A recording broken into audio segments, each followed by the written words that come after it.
Shabbat Shalom. Continuing what Reuben has said, and what I'm going to say right now, it's my own opinion. Okay, on the Birkat HaKohanim, there was one given, and the people receiving it. So, I think the way I think is that we should not repeat the Beraha when Reuben is saying it. We just be concentrating, and when he finished, said amen, amen, on each Beraha. Because if he is saying the Birkat HaKohanim, and we are saying it at the same time, who are we saying it to? And again, that's my personal opinion. Something that each one of us should think about it. But when he's saying it, I just keep my mouth shut and I said, amen. Or, Ken Yehi Ratzon. Okay, so I just want to say that. There's a couple of things on here. We got what to do when a man is jealous. The jealousy come up upon him. So, and he gave us what the man should do in case that happened. And I guess that would happen if the woman will give grounds for him to be jealous of. Okay, now in this parsha we got the jealous what to do when a man is jealous, and to find out if he was jealous, and it go to the Kohen. But I always think about this, and is what would happen if the woman was innocent? What would be the relationship between a man and a woman when it was proven that the woman was innocent?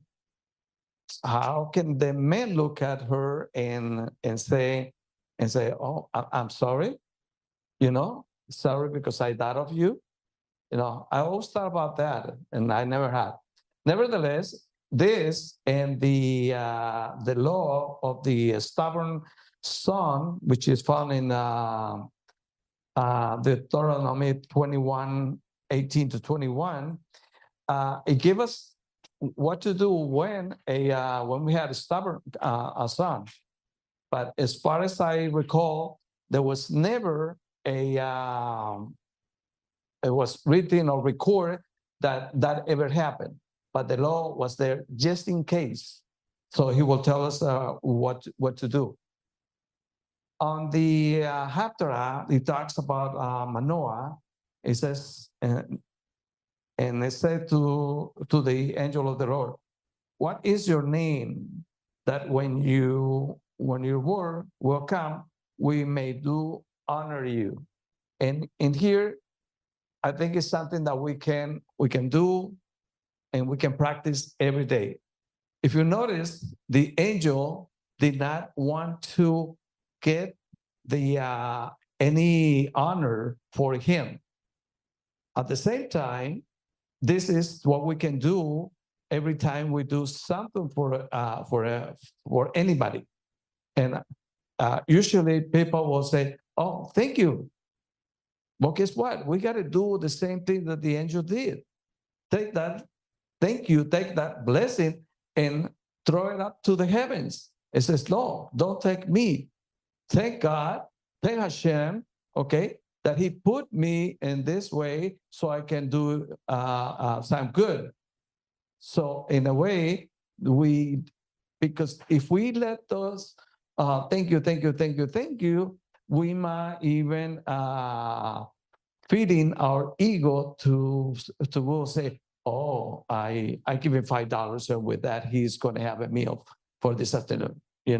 So, and I said, I. So we got to be careful not to let our ego come in a way. So what we should do is, when somebody says thank you, say, "Don't thank me.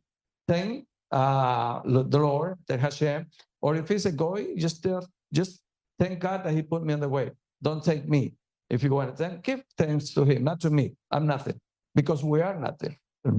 We're just walking worms, like I always say, So this is something that we can do practice every day when we help somebody in any way.